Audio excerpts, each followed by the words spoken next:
Hello everyone, welcome back. My name is Lawrence, your host of the most, and today we're going to look at something else in Excel. It's something simple but something pretty neat. It's how you can compile a table or let's say report, do data compilation from multiple data sources. Let's say you have data in different places of your Excel and you want to compile it into one sheet. It is very possible, and that's what we're going to see today. So I'm going to show you an illustration of what I have and what we're going to do with it, and all this is going to be done by a click of a button. So you can also integrate buttons in Excel where you enable macros into it, and then with the specific command that you've given it, it will give you the results that you're looking for. So for this particular one, what we have is we have multiple product sources. So assume that you have, let's use for instance in manufacturing, let's say you have multiple products that you're working with, and every product needs to be keyed in or certain fields each and every day, and then each product exists in its own sheet. For instance, you can see we have product 8, we have different boxes of product 8. We also have product 9. We have product 1 all the way up to product 1 up to product 9. So what is happening, let's use a different instance, or whichever instance. Let's use product 7, and let's take the day, although this is data for 2024, but we'll still use it. We'll use 16th November 2024, and then I will explain what this sheet aims to do. So let's say you can even pick any date. You don't have to necessarily pick 16th, but I mean, since we're already here, let's just proceed with this. Right, so this is a sheet that accommodates data for each product and each pack size each and every day. You can see it's a very, very, very huge. It goes all the way from January to December. Okay, so I want us to focus on, I think I missed it again. No, I don't think I missed it. Okay, so I want us to look at, let's even use date 18th of November. Okay, so what happens, each table here, this is an error. This is an error, but don't worry about it. We don't need it for this illustration. So what it does, we have each and every month, each and every day for that product. It is 144 by 35 ml pack, and given the day Monday, the date, what happens, it tracks your starting time and stop time. Let's say you have a starting time for production and your stop time. You can have a whole summary computation after that, and then you have your production time calculated depending on your start time and stop time. You have your relevant number of workers, and you'll have your output in pieces, and then this will calculate, but this is by formula, so this is just by formula. This will calculate productivity rate in pieces and the unit cost in Kenya shillings. Unit cost is the cost to produce a single unit of a product. So let's say right now it's 12 p.m. Let's assume we started this production at 11:30 and we finished at 5 p.m. We just remove this field so that we don't have to calculate all the entire production time. So let's say started at 11:30 and finished at 5. So that's a total of 5 hours of working. Let's say in every hour we have 7 workers. Let's say we have 7. Okay, and they managed to produce 300 pieces. Okay, you can see it computes the relevant information. Okay, so now you have your productivity rate in pieces. So this means that each worker produces 329 pieces per hour, and then the unit cost to produce it is 0.22, and then it does a summary of the total production time, the average number of workers, the total production output, the average productivity rate, and the average unit cost. Okay, now this happens, you can do this for all products and all pack sizes. So what I'm saying, that you can auto compute all this data. See, all this data that is here, you can compute it by a single click of a button. You just guide your Excel to know what is needed to be displayed.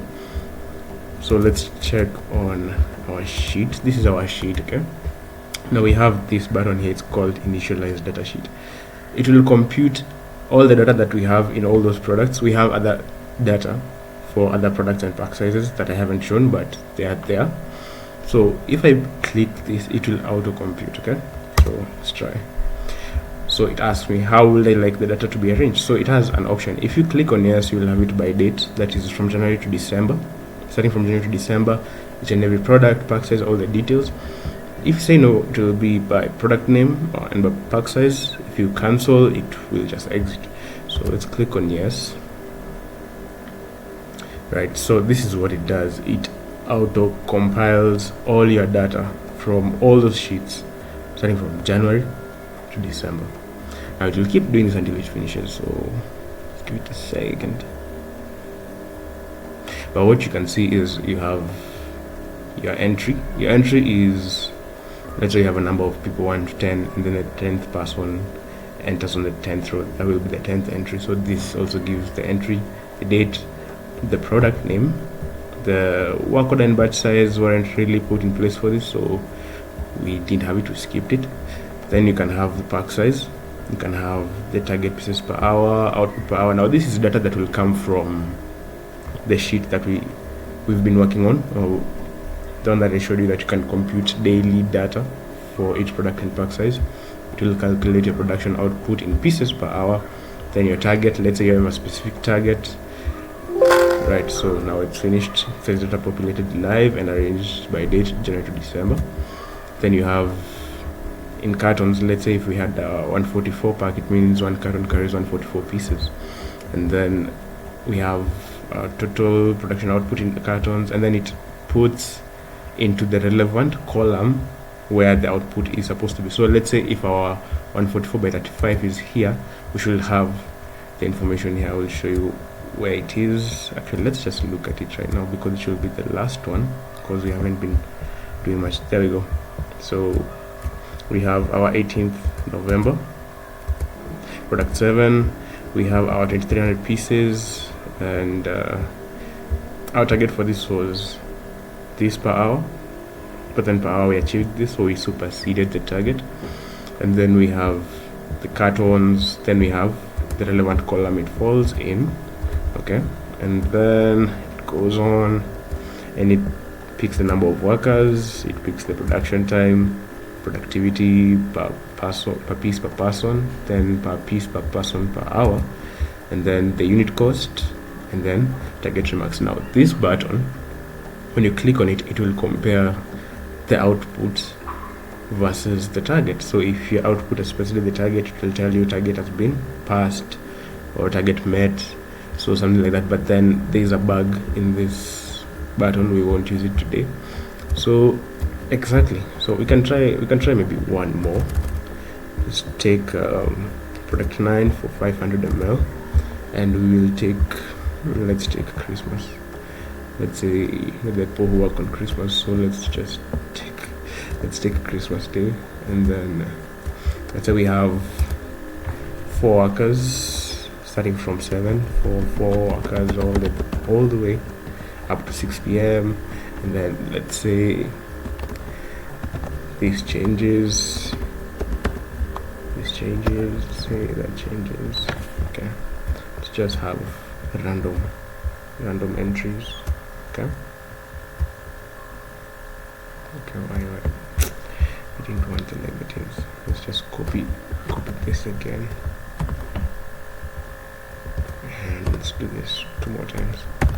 Right, so what you can see, unit cost means the less you produce given the given hour, the higher unit cost. So that's what usually happens. So we have this for product 9, 12 by 500 ml on Christmas 2024. Let's go back to our sheet. Now this time, actually, let's just to see it, let's auto populate it again. So coming all the way from up, so you should just see it coming into our rows in like a few seconds. So we will do this for January to December, and then we will also do another case to show that by product and by pack size what usually happens. Okay,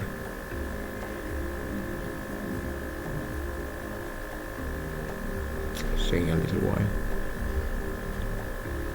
Anyway, so how was your day? How was your day? As we wait, how was your day? Mine is good.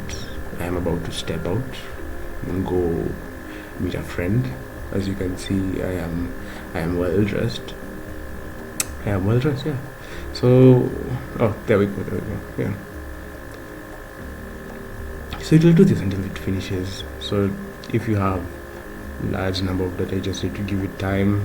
But then, I mean, it's much faster than having to do this physically. Okay, so let's look at our December sheet. Let's just see. There we go. So 25th December, product 9, all irrelevant information. Does it fall under the 500 ml? Yes, it does. It does. Right. Then we have our number of workers, we have the production time, we have all the productivity, we have the unit cost. Okay, now let's auto-populate this again, but then this time we'll do it by product and by pack size. So let's click on now. You will see that now product names and pack sizes are actually grouped together. So this is, in any case, if you wanted to do analysis and you needed to find, instead of doing a whole bunch of sorting, filtering, you can literally just choose how you want to see your Excel file. So yeah, I think it's a neat trick. I think it's something very resourceful. So yeah,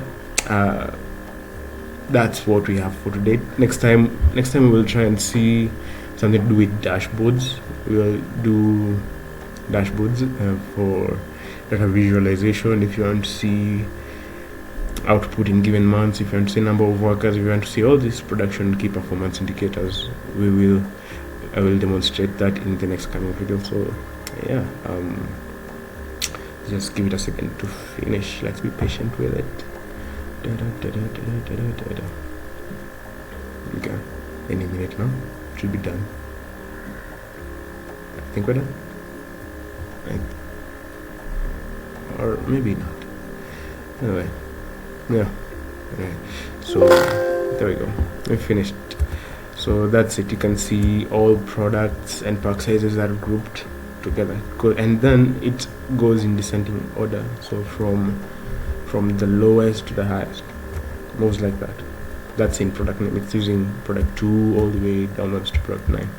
So yeah, that's pretty cool.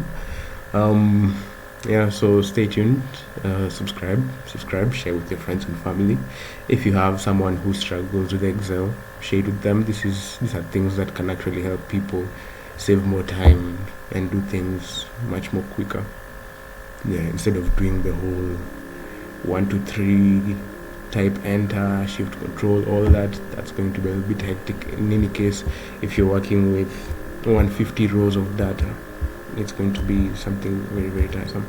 So yeah, thank you for watching. Subscribe, like the video, share, comment, let me know your thoughts, let me know what you would also like to see next, and yeah, cheers, thank you, bye.